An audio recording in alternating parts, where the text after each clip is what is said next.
Greetings, Guardians of Dominion. Zeus here with another enlightening video. Today, we're taking a closer look at Polaris, a hero who brings incredible value to your team through control and support. I'll walk you through her skills, explain why her star level doesn't matter, and show you how to maximize her impact without heavy investment. Let's dive in and unlock the full potential of Polaris. I want to begin this video with a clear recommendation for all Guardians: get Polaris. She's an excellent addition to your roster, and I don't say that lightly. I usually avoid suggesting specific heroes, but in Polaris's case, she's absolutely worth it. Let me explain why. Her most important skill is her violet skill, Aurora Borealis. Increased damage, 50%. Increased damage from progress heroes, 100%. This skill activates a radiance effect when Polaris or any of her allies stun an enemy who's already stunned. That effect lasts 8 seconds and causes the afflicted target to take increased magic damage, 50% more from regular heroes, and a massive 100% more from Way of Progress heroes. What's crucial here is that this effect is not tied to Polaris's stats. Whether you have a 1-star Polaris or a 6-star Polaris, this skill works exactly the same. All you need to do is upgrade the skill level to 80, and you'll unlock its full potential. Now let's talk about her pulsing comet. Launches an ice comet behind the enemy team, stunning all enemies for 6.0 seconds and dealing damage every half a second. The further enemies are from the landing site, the shorter the effect duration. While this skill does deal damage, its real value is the stun. That stun directly activates Aurora Borealis, enabling bonus damage from your allies.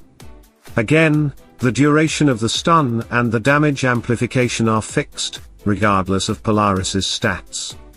Only the damage output scales with her magic attack, but we're not using Polaris for damage, we're using her for control. So far, that's 2 key skills, Aurora Borealis and Pulsing Comet, that deliver full impact without needing heavy investment in Polaris's damage stats. Now let's move to her third ability, Glacial Fortress. This skill places an ice obstacle on the battlefield. When enemies attack it, Polaris gains 70 energy per hit, up to 3 times. After the third hit, the obstacle explodes, stunning nearby enemies for 1 second and dealing minor damage. While the damage isn't impressive, the energy gain is extremely valuable. It helps Polaris charge her ultimate faster.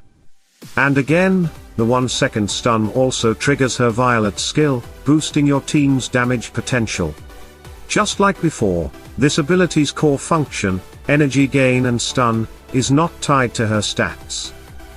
Let's move. Shooting Star. Throws a star shard into the center of the enemy team. All enemies around the shard are stunned for 3.0 seconds and take damage. The area of effect increases by 25% for every Way of Progress ally aside from Polaris. This is another powerful stun, hitting multiple enemies at once. The area of effect increases based on team synergy, not stats. While the skill does deal damage, even a maxed out Polaris doesn't turn this into a high damage ability. What matters most here is the stun duration and coverage, both of which play directly into the strength of her violet skill. So let's make one thing very clear: Polaris is not a damage dealer. She's a support and control hero. Her job is to stun enemies, buy time for your team's ultimates, and amplify the magic damage they deal. The best part: all her key skills function the same whether she's 1-star or 6-star. She's one of the rare heroes in Hero Wars whose utility is not bound to her personal power level. 3 of her skills apply stuns, and all 3 trigger Aurora Borealis, applying bonus magic damage.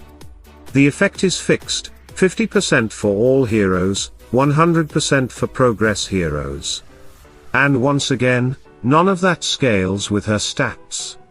you do not need a maxed out Polaris for her to be effective. That said, there is one important investment you should make: her health. Polaris is a fragile hero. If she gets eliminated early, none of her stuns or violet skill benefits will activate. By increasing her health stat, you'll help her survive longer on the battlefield, letting her fulfill her role as a control amplifier for your entire team.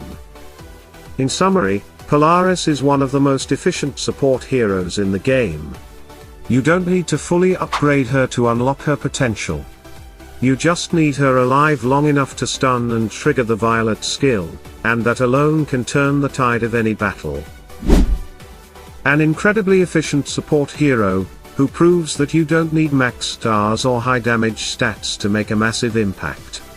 With stuns that trigger fixed bonus damage and a violet skill that amplifies your team's power, Polaris delivers consistent value regardless of her level. Just keep her alive with solid health investment, and she'll do the rest, stunning enemies, boosting your allies, and shifting the momentum of any battle in your favor. Now I want to hear from you: have you tried Polaris in your teams yet? What kind of results are you seeing? Share your thoughts, team comps, or even your questions down in the comments below. Your experience might help another Guardian find their edge. If you found this video helpful, don't forget to leave a like, subscribe to the channel, and turn on notifications so you never miss an update. More strategy, breakdowns, and top-tier content are coming your way. Until next time, keep stunning, keep pushing, and remember, victory belongs to those who control the battlefield. Salute and friendship, Guardians.